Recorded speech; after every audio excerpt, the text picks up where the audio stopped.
మన తండ్రి అయిన దేవునికి సమస్త మహిమ ఘనత ప్రభావములు కలుగునుగాక.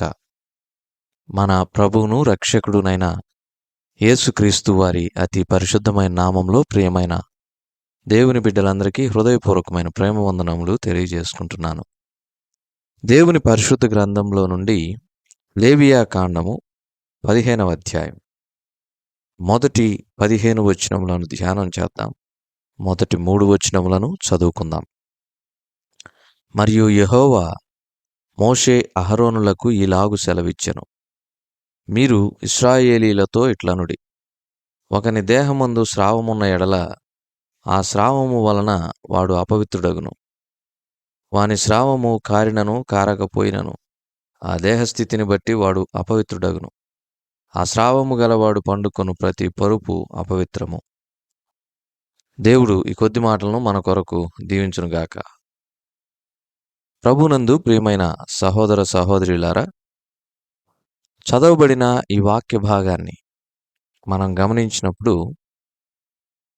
ఒక వ్యక్తి దేహములో స్రావము అనగా రక్తస్రావము ఉన్నట్లయితే ఆ వ్యక్తి అపవిత్రుడై ఉంటాడు అనే విషయాన్ని మనం చూస్తున్నాం. లేవియా కాండం 15వ అధ్యాయం మొదటి 15 వచనాలు దేహములో స్రావము కలిగినటువంటి వ్యక్తిని గురించి తెలియచేస్తూ ఉంది. ఒక వ్యక్తి రక్తస్రావము కలిగి ఉన్నటువంటి సమయంలో ఆ వ్యక్తి ఎవరిని ముట్టినా, దేనిని ముట్టినా, ఆ వ్యక్తికి ఏది తగిలినా, ఎవరు తగిలినా అపవిత్రం అనే విషయాన్ని మనం చూస్తున్నాం.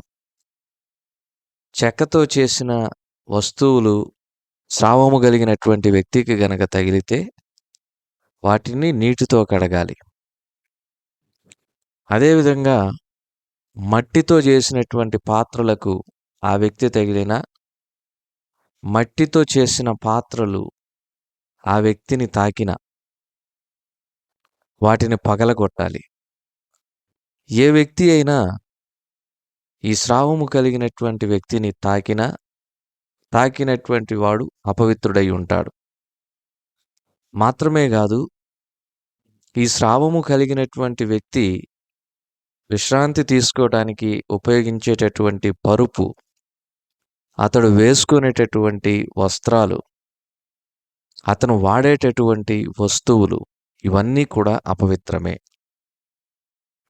ప్రభునందు ప్రియమైన సహోదర సహోదరులారా, ఇట్టి భయంకరమైనటువంటి స్రావము కలిగి అపవిత్రుడై ఉన్నటువంటి పరిస్థితిలో ఉన్న ఆ వ్యక్తి ఒకసారి తన మానసిక స్థితి ఏ విధంగా ఉంటుంది, ఎటువంటి జీవనశైలి జీవిస్తూ ఉంటాడు, అతని పరిస్థితి ఎలా ఉంటుంది, అతను ఏ విధమైనటువంటి స్థితిలో ఉంటాడు అనే దాన్ని మనం ఆలోచన చేసినప్పుడు ఎవరూ అతనిని సమీపించడానికి వీల్లేదు.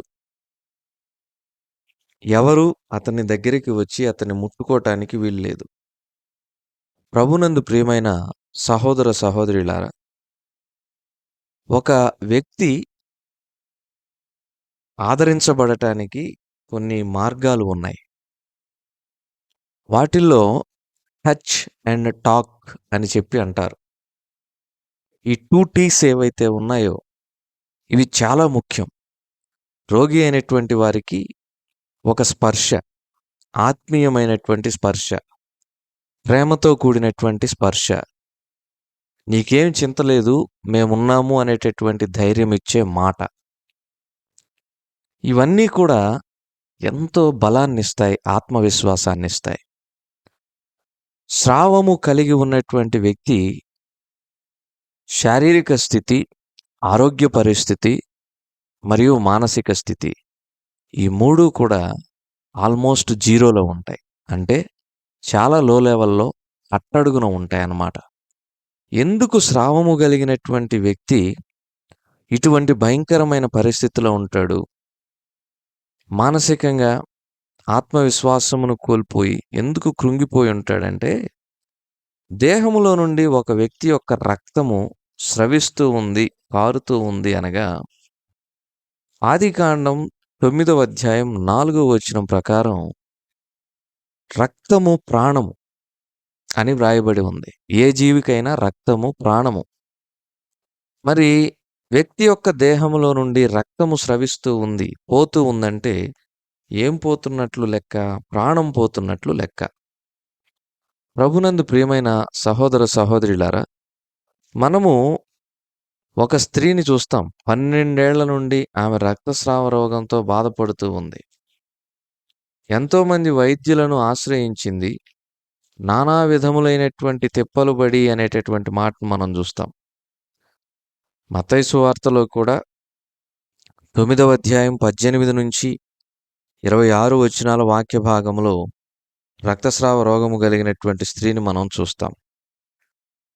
అలాగే ప్రభునందు ప్రియమైన సహోదర సహోదరులారా, యేసుక్రీస్తు ప్రభువారు యాయీరు కుమార్తెను స్వస్థపరిచేటటువంటి సందర్భంలో ఈ రక్తస్రావ రోగము కలిగినటువంటి స్త్రీని మనం చూడగలం. లూకాసు వార్తలో కూడా 8వ అధ్యాయంలో 40వ వచనం నుండి 48వ వచనం వరకున్న వాక్య భాగంలో కూడా ఆమెను గూర్చి చూడగలం.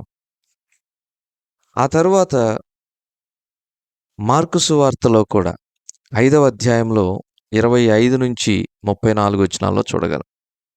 మార్కు సువార్త 5వ అధ్యాయం 25 నుంచి 34 వచనాల్లో చాలా స్పష్టంగా విశదీకరించి మార్కు సువార్తికుడు రాస్తాడు. ఆమె వైద్యులను ఆశ్రయించి ఎన్నో తిప్పలు పడి అనే మాట ఉంటుంది మార్కు 5:25. కాబట్టి ఈ స్రావము, రక్తస్రావము అనేది చాలా వేదనకరమైన, బాధకరమైనటువంటి పరిస్థితి. ప్రభునందు ప్రియమైన సహోదర సహోదరులారా, అలాంటి పరిస్థితుల్లో ఉన్నటువంటి వారు, దేహంలో స్రావము కలిగిన వారు మానసికంగా చాలా ఆందోళన చెందుతూ ఉంటారు. శారీరకంగా చాలా బలహీనంగా ఉంటారు. ఆత్మవిశ్వాసమును కోల్పోయి ఉంటారు. ఉలిక్కిపడేటటువంటి భయంకరమైన ఆందోళన, చిన్న పిలుపు కూడా వారికి చాలా ఆందోళనను కలిగిస్తూ ఉంటుంది. ఇలాంటి పరిస్థితుల్లో ఒక వ్యక్తి ఉన్నప్పుడు ఆ వ్యక్తిని ముట్టేటటువంటి వారు, ఆ వ్యక్తితో ఓదార్పుగా ఆదరించి మాట్లాడేటటువంటి వారు కూడా మరి సమీపించలేని పరిస్థితుల్లో అతడు అపవిత్రుడై ఉన్నప్పుడు ఎంత కృంగుదలలో ఉంటాడు, ఎంత బలహీనుడై ఉంటాడనేది ఒక్కసారి మనం ఆ వ్యక్తి స్థానంలో ఉండి ఆలోచన చేస్తే మనకు అర్థమవుతుంది. ప్రభునందు ప్రియమైన వారలారా, ఏది కూడా మనం ఎప్పుడూ ఎదుటివారి స్థానంలో ఉండి ఆలోచన చేయడం నేర్చుకోవాలి. దావీదు పాపము చేశాడు అని చెప్పి విమర్శించడం కాదు గాని, దావీదు స్థానంలో మనముంటే ఎంత నిగ్రహించుకుంటాము అనేది ఆలోచన చేసినప్పుడు, ఆలోచన చేసి మనం వాస్తవికంగా దావీదు వలె ఉండము అని చెప్పి అభ్యాసం చేసి ప్రాక్టికల్‌గా దాన్ని మనం పాటించి విజయం సాధించిన తర్వాత దావీదు గురించి మాట్లాడటానికి మనం అర్హులం అవుతాం. అప్పటి వరకు మనం అనర్హులం క్రిందే లెక్క. ఏదైనా ఒక వ్యక్తిని విమర్శించే ముందు, వ్యక్తి గురించి మాట్లాడే ముందు, తప్పుగా మాట్లాడే ముందు, తక్కువ చేసి మాట్లాడే ముందు, ఆ వ్యక్తి స్థానంలో ఉండి మనం ఆలోచన చేసినప్పుడు, మనము ఆ వ్యక్తి కంటే బెటర్ అని చెప్పి ప్రూవ్ చేసుకున్నాక, అంటే ఆలోచించుకొని నేను ఉంటాను అని మరి ఊహల్లో ఉండి మాట్లాడటం కాదు కానీ, ఆలోచించుకొని ఆ వ్యక్తి కంటే నేను బెటర్ అని చెప్పి ప్రూవ్ చేసుకున్నప్పుడు మాట్లాడాలి. అలాగే స్రావము కలిగినటువంటి వ్యక్తి ఎవరైతే ఉన్నారో, ఆ వ్యక్తి స్థానంలో ఉండి ఆలోచన చేస్తే ఎంత కృంగిపోయి ఉంటామో, ఎంత నిరాశలో ఉంటామో, నిస్పృహలో ఉంటామో మనకు అర్థమవుతుంది. అయితే ప్రభునందు ప్రియమైన వారలారా, అలాంటి స్రావము కలిగినటువంటి వ్యక్తి శుద్ధుడయ్యేటటువంటి సమయం ఏదైతే ఉందో, అప్పుడు అతడు అర్పించాల్సినటువంటి అర్పణలు చూడండి.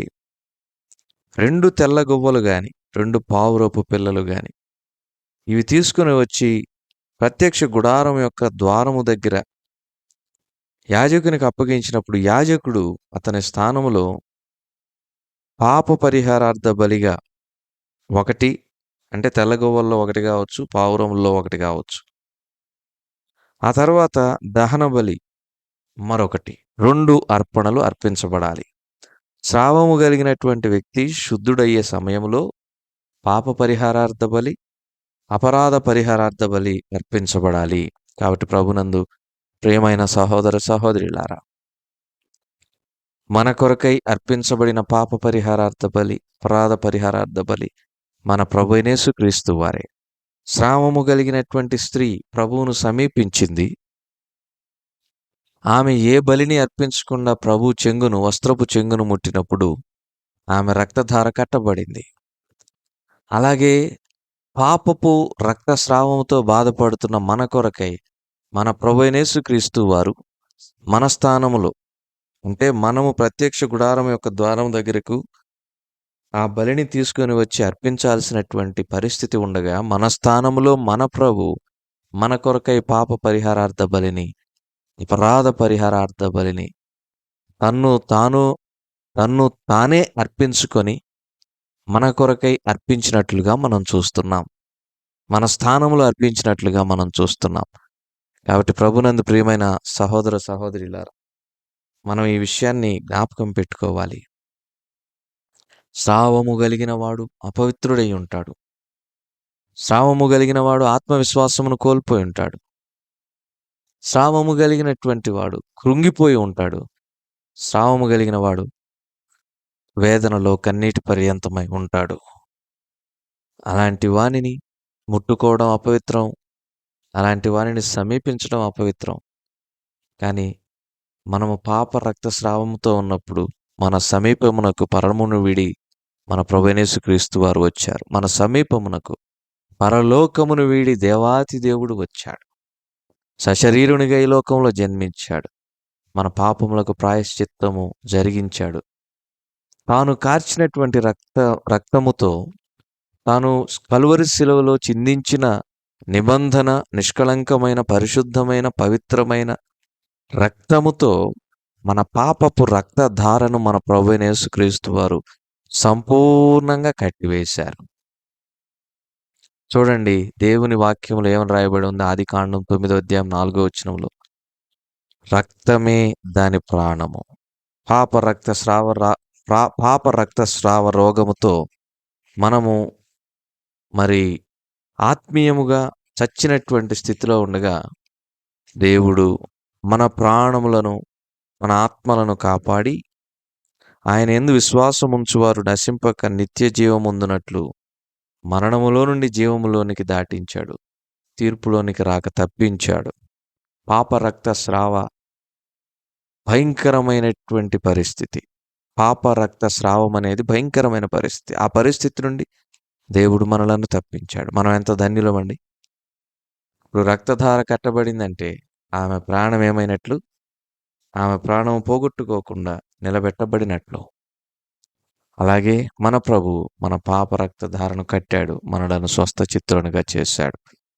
దేవుడి కొద్ది మాటలు మన కొరకు దీవించును గాక. ప్రార్థన. కృపగలిగిన మా తండ్రి, మీ నామానికి స్తోత్రాలు. ఎత్తుబడిన వాక్యం నీరు కట్టి ఫలింపు చేయండి. మా ప్రియులను దీవించి దినమంతటి కొరకు సిద్ధపరచమని మా రక్షకుడైన యేసుక్రీస్తు వారి అతి పరిశుద్ధమైన నామములో ప్రార్థించి అడిగి వేడుకొంచున్నాము తండ్రి. ఆమేన్.